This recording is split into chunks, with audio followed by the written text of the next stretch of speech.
หาเฮ็ดหาหน่อไม้มาเมื่อยๆมันก็มีแห้งแล้วเดี๋ยวนี้จะแม่นเนาะได้กินของแซ่บๆกับมันก็แซ่บแล้วมีเหือมีแห้งแล้วบัดนี้มีเหือมีแห้งแล้วมือเหือมีแห้งไปรอบุญบังไฟแล้วมื้อแรกนี่ เอามาสบายดีนะป้าโอ้พี่มะ สบายดีเด้อพี่น้องเด้อสวัสดีครับ สวัสดีครับ สวัสดีครับหืม ไวๆไปง่วงพอใจจักนี่ เป็นเรื่องเสร็จจากนี้ จะเข้าไปเจ้านะลูก มีกินอีกแล้วพี่น้องมื้อนี้มีงานกินอีกแล้ว น้ำไม้กะทิไว้อยู่หันจ้า หน่อไม้เฮ็ดก็ยังบ่ทันละล้างเฮ็ดเฒ่านั่นเฮ็ดเฒ่าก็บ่ทันละล้าง มันก็เยื่อยมัน เฮ็ดเฒ่าก็บ่ทันละล้างหน่อไม้ยังบ่ทันละซ้อมยังบ่ทันละอีหยังดอกพี่น้องเต็มกระตาไว้อยู่นั่นน่ะ ร้อยนางอยู่ดี ห้ามไปนั่งค่ะกินแบบ มื้อแรงก็ เด็กดีหน่อยสิเร็ มื้อ ว มื้อแรงก็จักสิได้เฮ็ดจักบ่พี่น้อง สิไปรอ มันก็เป็นน้อย สิบ่มื้ออื่นพุ่นบ่ ต้มไว้ ผมยันนี่ไว้พักไปคายที่บุย โอ้ยยานี่กับข้าวยาอยู่ที่ว่า ป่านนี้เราบ่ไหวตอนแรกว่าสิให้เราเฮ็ดหน่อไม้สมเราคือสิเฮ็ดบ่ไหวดอก นกไม้เจ้าบอก มากกะทิเมื่อเราไปต่อ ซึ่งยังบ้านี่นี่กันงัว ว่าอะไรนะมัน นางอยู่ลูกนางอยู่ ต่านกับว่าแหละ ต้มนะ ขอบคุณคนเลี้ยงนะครับ กินได้ ขอบคุณคนเลี้ยง ขอบคุณผู้ใหญ่ใจดีเนาะ ค่ะแต่นัวนี่ ขาดจะเค็มงัวนี่ แจ็คจะไม่กลัวแล้ว เอามาไม่ลูกแบบไป วันนี้กินลายปันนี่แม่นี่เชฟเบลล์บอกว่าแน่ หนังกรอบกรอบหนังกรอบกรอบซับเฮ้ยเจ้า กินอยู่นี่แหละมันจังได้หลายคนมันนั่งทางยาวเลย บ่มีพักไปเนาะ มีรักดอก บ่มีพักดอก ช่วงนี้ทางเนี่ยอืดได้ คนใส่น้ำลายนี่เรา บ่มีพักดอก ติดเหนียว เนี่ยก็ต้องเป็นอย่างนี้ละ น้ำจิ้มแซ่บๆรสเด็ด นางอยู่ลูกนางเจ้านะลูก จากศิลาวัดเอือ ไปย้ายบ่ขอซีล่างก่อน บ่ปูสาดอยู่บ่ปูดอกอืมมาพี่น้องแซ่บ2 กิโลดิกินเพิ่นอยู่บ่ แซ่บจ้าสับกรอบแห้งพี่น้องกรอบแห้งกรอบอะไรอะหรอกรอบคัก มื้อนี้สิซับคือ เจ เซ ส ฟอยู่บ่ เจต้น บ่ต้องเฮ้ย กิน ก่อนอื่นต้องขอบคุณผู้ใหญ่ใจดีอีกเด้อเลี้ยงอีกแล้วกินแต่ของดีๆหมู2ตัวกับหมูกระทะ ขอบบุญขอบคุณเด้อขอให้ร่ำให้รวย ขอให้ร่ำให้รวย ขอให้สุขภาพแข็งแรงเนาะเลยเนาะ มันเป็นโตกับติดนะบอกเดี๋ยวมันจะตุ๋ยขี้รถอันนี้มา จุบพี่น้องเอ้ยน้ำลายแตก น้ำลายกะไหลเอียง บ่มีเบิกตำป้าขี้รถใหญ่ไหมนะเฮ้ยใช่เนี่ย ไปแต่ต้อม นั่งตุ๋ยนั่งตุ๋ยขี้รถใหญ่มาบอกเลยตุ๋ยขี้รถใหญ่มา จี หมู เย้ หมู ดีใจ ฟ้าเป็นเจวะ หมูลูกฉันมีรถใหญ่ เจ๊ตุยเจ๊ตุยขี่รถใหญ่มาอืม เฮ้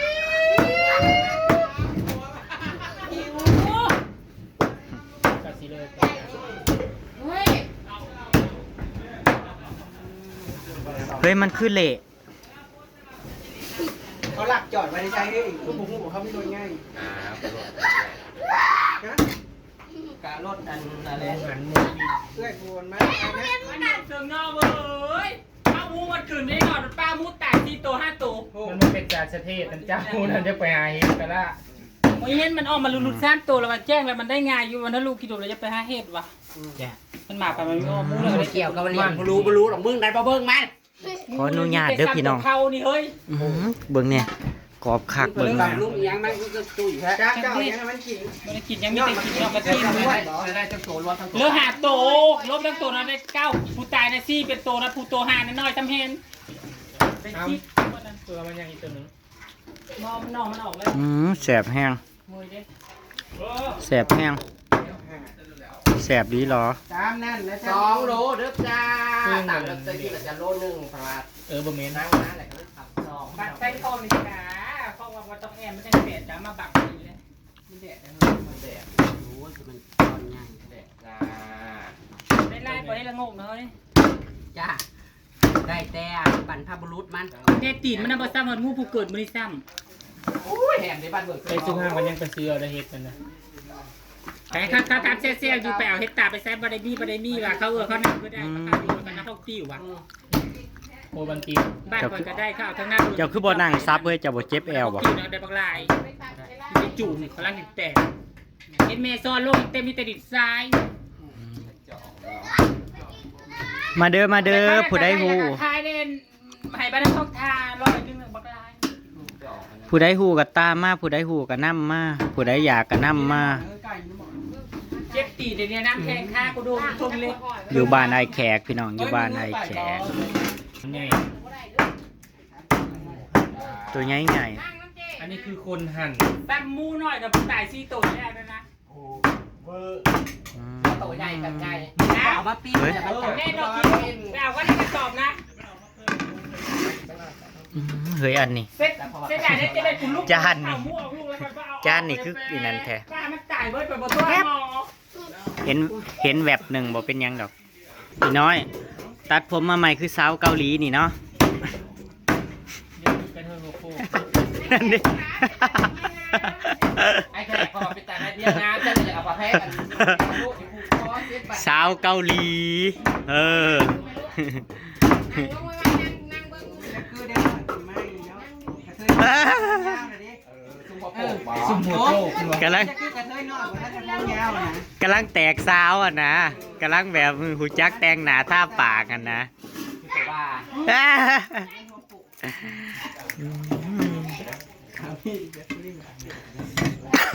ขอโทษขออภัยพี่น้อง อยู่มีกระตุ้นไป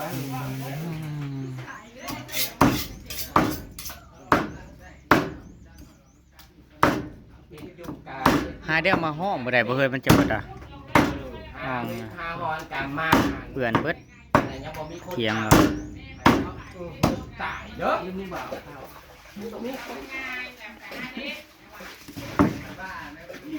ผมคนว่าอ้าวเดา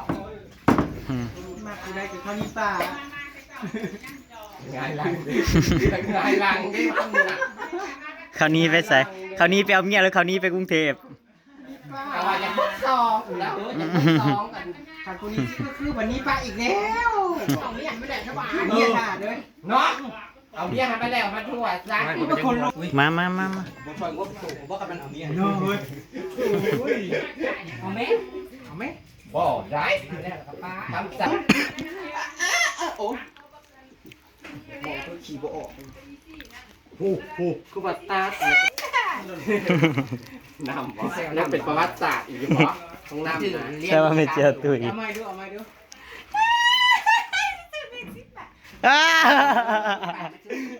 ไม่เจียวใช่ละไม่เจียวตุ้ยใช่ไม่เจียวตุ้ยว่ามันจังคือ ผู้ใดมาเอา เปลี่ยนมือไว้แท้ นั่งอยู่ลูกนั่งอยู่ ไปกันได้แล้วคุณพิการเป็นที่น้ำซับกลุ่ม ไล่แม่วันนั่นลูกยันปุ๊บไปขึ้นแม่พัง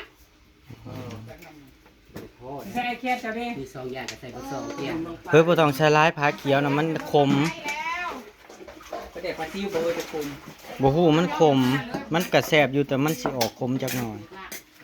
ตั้งบางมีก็ได้ตั้งไปตัวหนัง แป้งบ่เข้าบ่ แค่คงคอยนะชุ่มไม่พี่น้ำจืดนะ บริเสียมาก็ กระมอน บ่เจ้าไปปักเสียบตัวนี้บ่ได้เสียบไปคุณ โอ้ยบริษัทนะฮันแค่ เสียบนี่ ถอดแค่ตัวไปนะเขานะ เป็นมาบุญเจ้าพ่อไหมมันไปวิ่งแล้วแหละเสื้อน้ำมาโกมาเทียบแอมเลยโลกขึ้นเยอะบาเดียวแล้วมันคอยล้างในเก็บน้ำมันชุบโลนพากระดูกปลา2 โลตามเบอร์เลย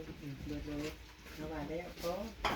พอละเสียบแล้ว มันบดเพชรมันบดส่งได้โยเติมเยอะมันงามปลาย แล้ว นั่งอยู่แล้วลูกเด้อไล่แม่วันมวยในแน่นมูนะนั่งอยู่นะมูนะมูบางทีมอง ให้กินปลอดภัยแหละ ไม่ต่อมาครับจะเอานะการดาวได้ไปแดกไว้แล้วบอกกันได้ กับปลาลอปลาเละให้ไปซอกสมัน มือนี่บ่มีไผได้ร้ายบ่มีเสี่ยว มันออกมาไล่ให้จับทามันไม่ให้จับมาบัดติ้วก็ได้ให้จับมูง่ายให้จับถ้าไปหานี่แต่ก็ไปเอาในแทนจมในข้างในกงบกที่เก่านั้นแล้วก็ไปไปที่เดียวชุ่มนั่งแต่ไปมองซีหลายเถื่อเราบ่ล่ะ ละย่าแปลเนี่ยจานย่างนั้น หักแต่บนบัดติ้วก็ได้ให้จับยังไงอย่าเผาแต่หัวนี่ ใช่มีโน่น จะ จะ กา การ ร เลิกก่อนมันนี่โน่นจะ ตายค่อยดีได้ กระตุกปีนน้องมาดูกระตุกปีนนะเนี่ยพี่นนท์มาลงตลาด แล้วอีแน่จอยแล้วมันก็ไปที่นี่แล้วมันก็ได้คายต้องพาเขากินกินง่ายๆคายที่นั่นเลย จอย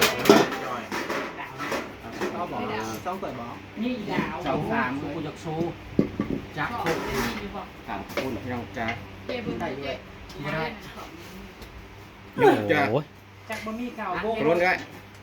สองคนได้เห็ดพี่น้องโอ้ยคือว่าเขาตัดอยู่ยังไงบ่ เนี่ย เขาตัดเนี่ยเห็ดสองสามจาน ตำพ่อกระเทอะ โน่นนะครับเอาไม่ยังการจะเจอ กู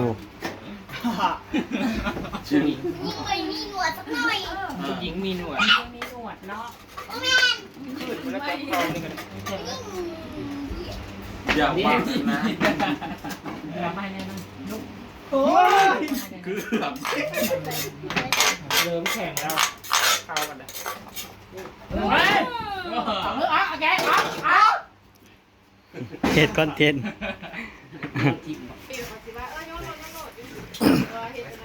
กินเอาใส่ละผู้นั้นมาตี้มาเข้ามากิน บ่วงเอาใหญ่ไปด้วย ไผอยากกับเข้ามาไผอยากกับเข้ามา ไปพี่น้องอำลาพระจากพี่น้องตามคลิปหน้าเด้อพี่น้องเด้อไปละพี่น้องสวัสดีครับผมจ้า สวัสดีจ้า